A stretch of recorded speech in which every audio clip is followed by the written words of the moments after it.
Olá, meus nobres amigos inscritos e membros do canal Spook Houses Casas Assombradas, tio Spook aqui novamente para aquele bate-papo semanal onde nós vamos falar sobre alguns temas da moda. E acho que todo mundo viu o caso do rapaz que golpeou a menina no elevador e que depois falou que tinha claustrofobia. Foi o primeiro caso de claustrofobia de porta aberta num elevador já observado, né? Academicamente isso é um fenômeno. Mas a gente tem então o rapaz que deu entre 60 e 61 socos, algumas matérias falam um, outros, né, acrescentam um ou não, mas não faz diferença para a mulher nesse caso, né?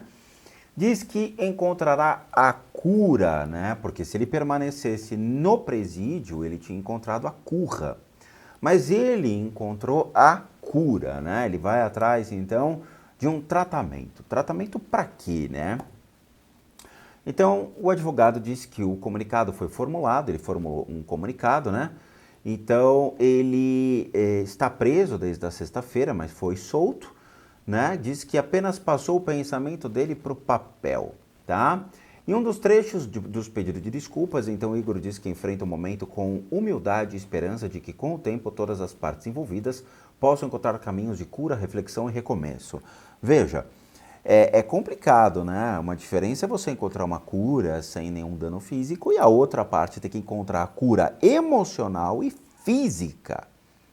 Olha que louco, ela tomou 61 socos, ela ficou desfigurada, ela teve que colocar umas placas atrás do olho, teve que fazer uma reconfiguração completa e ainda passar por diversas outras cirurgias.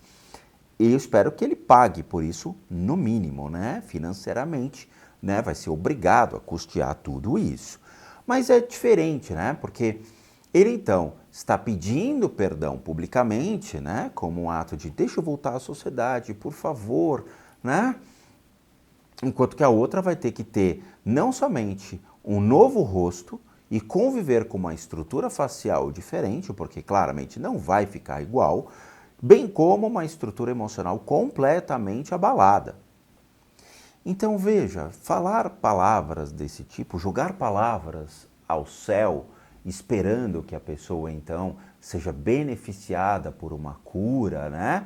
Ou seja, fez a cagada, mostrou a brutalidade, foi realmente uma pessoa, um ato cruel, selvagem da maneira dele, e agora ele joga palavras ao céu, falando, olha, espero que todo mundo me perdoe e que ela encontre a sua paz. Cara, é surreal o país que a gente vive, meu. Surreal. Nos Estados Unidos, isso aqui é perpétua. Nos Estados Unidos, esse tipo de crime é perpétua. Os Estados Unidos ia olhar isso e falar, esse tipo de comportamento animalesco não pode existir dentro de uma sociedade. É perpétua. E se for juiz mulher, for uma mulher presidindo a mesa ali, o negócio vai ser até pior. Mas é o Brasil. Então tá aqui, eu, Igor, venho por fundo respeito me manifestar diante dos acontecimentos recentes que abalaram tantas pessoas. Não, abalou a sociedade, né? Reconheço que houve dor, angústia e sofrimento. Caracoles? Especialmente para a Juliana, sua filha, sua família, bem como para os meus pais e demais entes queridos, que agora não são tão queridos assim, né? Provavelmente eles vão se afastar de você. Lamento profundamente que minha conduta, influenciada por um contexto de uso de substâncias e instabilidade emocional, eu queria saber que substância você usou. O Brasil fica perguntando, foram drogas anabólicas ou foram drogas como, sei lá, um crack, uma cocaína, uma heroína? Eu acho que foi esteroide anabolizante. Eu acho.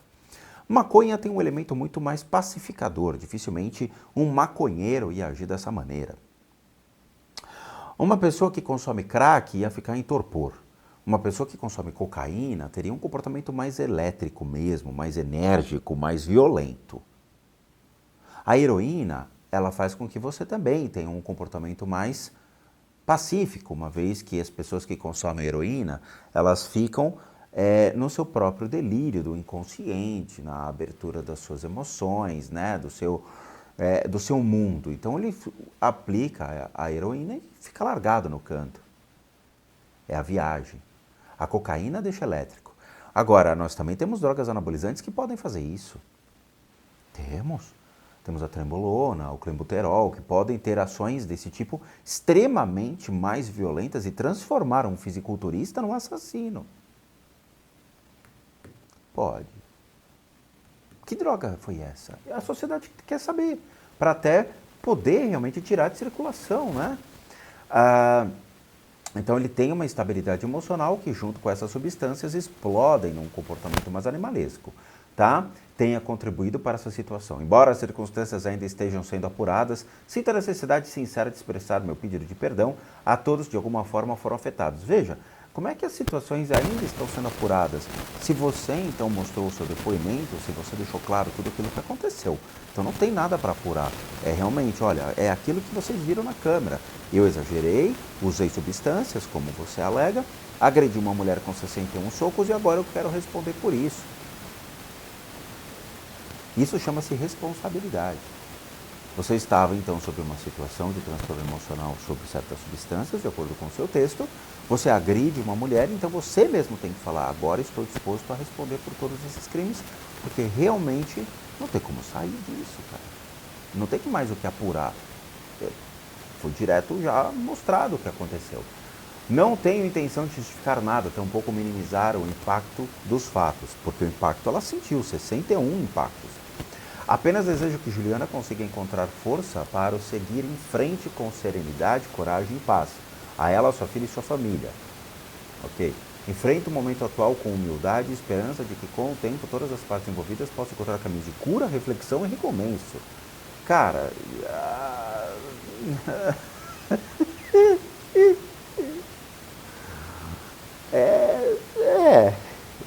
Tipo assim, a mulher tá desfigurada, com, né?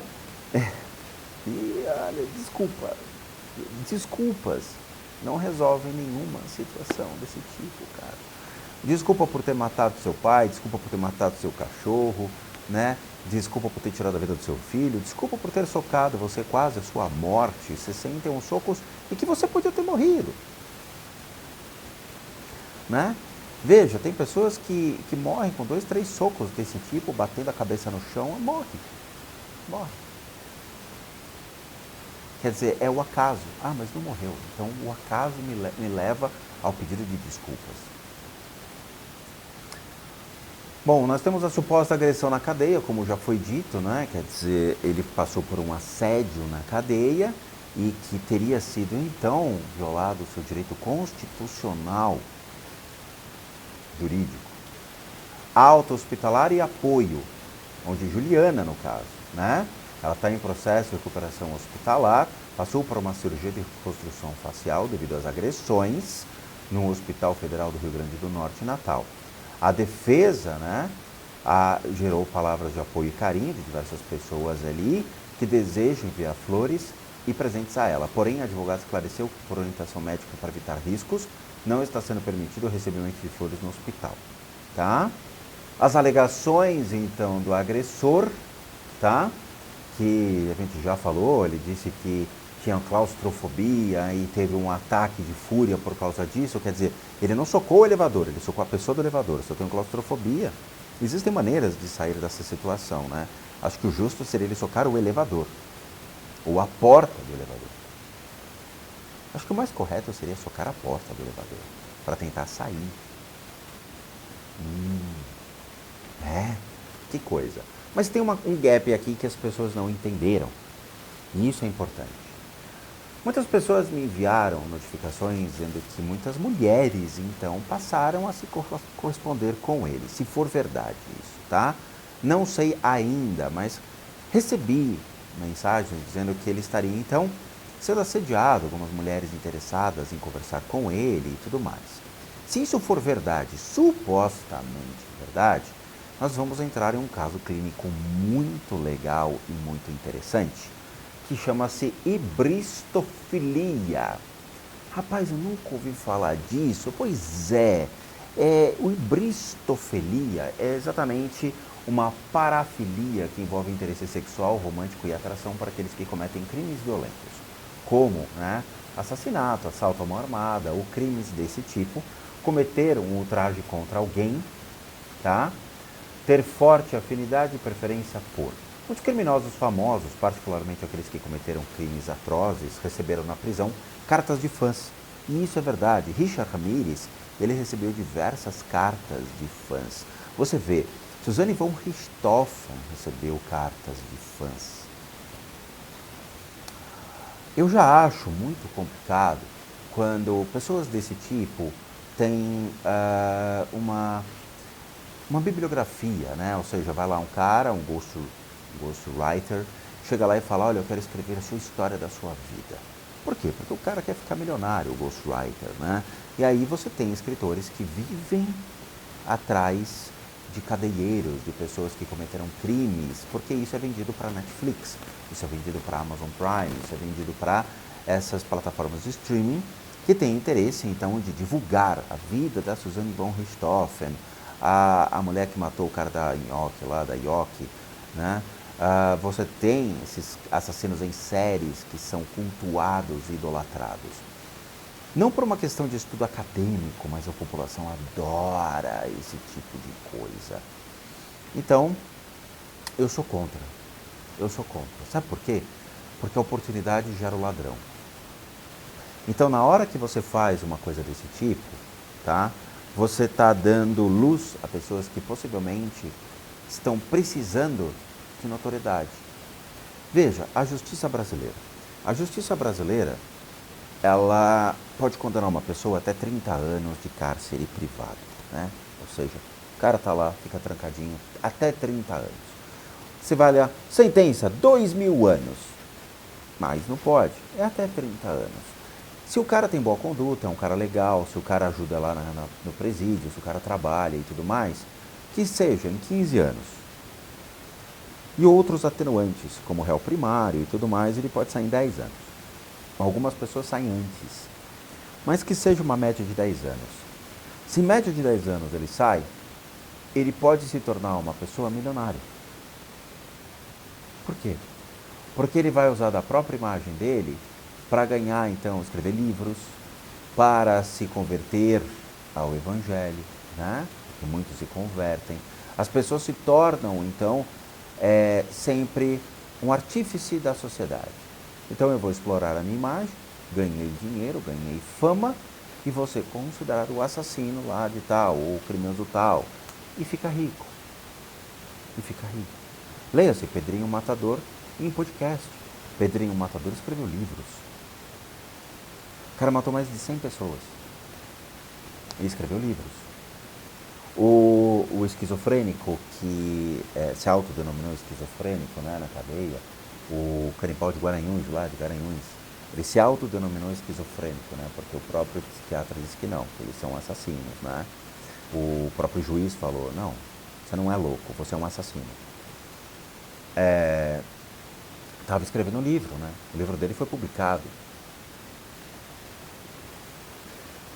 Teve um amparo do evangélico, né, de uma igreja evangélica. Por quê? Porque isso gera atração para a igreja. Então você percebe que existe sempre um apelo ao crime. Em qualquer uma das esferas sociais existe um apelo ao crime. Eu sou contra isso. Sou contra. Acho que certas pessoas têm que ficar no esquecimento. Então, nós temos hibristofilia, que realmente, então, é uma doença, onde as pessoas se sentem atraídas por aquele que seria o criminoso, o agressivo, aquele que chama atenção. Curioso isso, né? Então, o primeiro psicólogo a se debruçar sobre o assunto foi o John Monnet, ou Monnet. Ele definiu a hibristofilia como uma parafilia em que a excitação sexual, facilitação e obtenção do orgasmo são sensíveis e dependem de estar com um parceiro conhecido por ter cometido um ultraje, que foi o que aconteceu, ou um crime. Assassinato à mão armada, né? E pesquisadores e estudiosos posteriores trouxeram novas definições e estudos sobre o tema. Mas os que todos eles tinham em comum é que a hibristofilia se difere de algumas outras parafilias por serem mais predominantes em mulheres, especialmente em mulheres heterossexuais. Olha que louco, tá? E o que está atrás disso? Muitas mulheres acreditam que podem mudar o homem tão cruel e poderoso quanto um serial killer.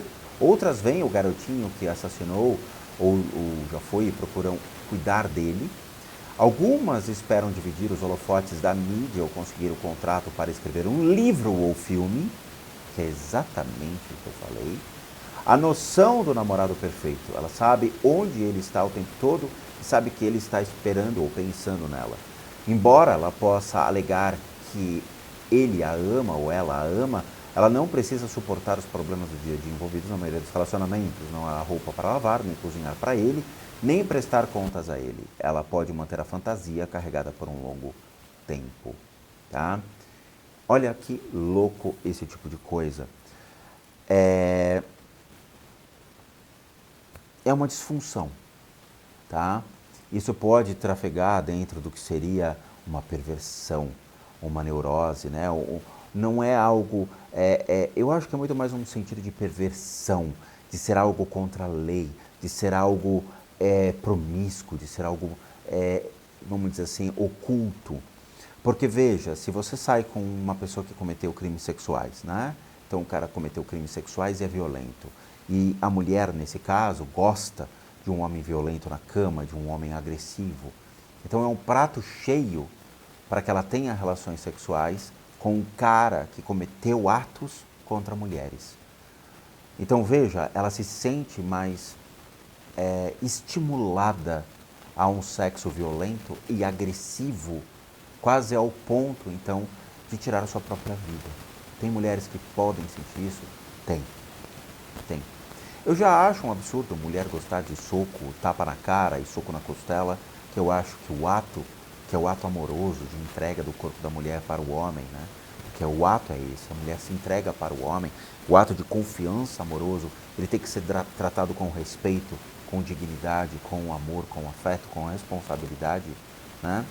Porque é um prazer mútuo, mas você tem que dar mais prazer à mulher, pois ela está lhe dando um bem maior, que não é só o corpo, mas todo um ato de comprometimento com o seu corpo, com a entrega amorosa.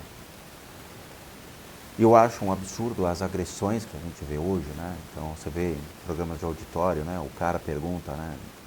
E aí, você gosta de sexo violento? Ah, gosto de soco na cara, soco na costela. Eu acho isso muito ruim. Mas o ápice, então, dessa sensação da violência é a hibristofilia, em que a pessoa tem um desejo sexual extremamente florado por isso. Por isso que pessoas que são mais violentas estão na mídia, ou pessoas que cometem esses crimes recebem, então, mais assédio, a gente vê pessoas indo atrás. É exatamente pelo que foi, então, amparado, clinicamente apresentado, tá? Alguns especialistas em saúde mental compararam a paixão por assassinos de formas extremas de fanatismo. Eles veem essas mulheres como mulheres inseguras que não conseguem encontrar o amor de maneira normal, como as mulheres evitativas do amor, que buscam relacionamentos românticos que não podem ser consumados. No entanto, embora isso possa ser verdade em alguns casos, várias das mulheres que se devotaram a criminosos violentos também eram incrivelmente belas, educadas e até mesmo casadas. Algumas eram advogadas, psicólogas ou mesmo juízas. E existe sim caso de juiz ou juíza que se apaixona pelo criminoso. Existe, por exemplo, casos de pessoas que foram livres, libertas de suas celas para fugir, porque se relacionaram com o carcereiro, a carcereira, a policial feminina ou o policial que estava lá, então, observando e acompanhando o andamento dos presos. Existe, tá? Então, para aqueles que se assustaram com relação a isso, nós temos aqui a enfermidade emocional, mental, de uma maneira clara apresentada. Hibristofilia, tá? E isso, então, é tratado como uma doença. É um comportamento atípico observado, mas que torna-se mais claro nos dias de hoje, com tantos crimes sendo cometidos. Então é isso, é bem interessante esse tipo de situação, bom? Mas é isso, eu agradeço a todos que assistiram o vídeo até agora, muito obrigado, obrigado por terem visto.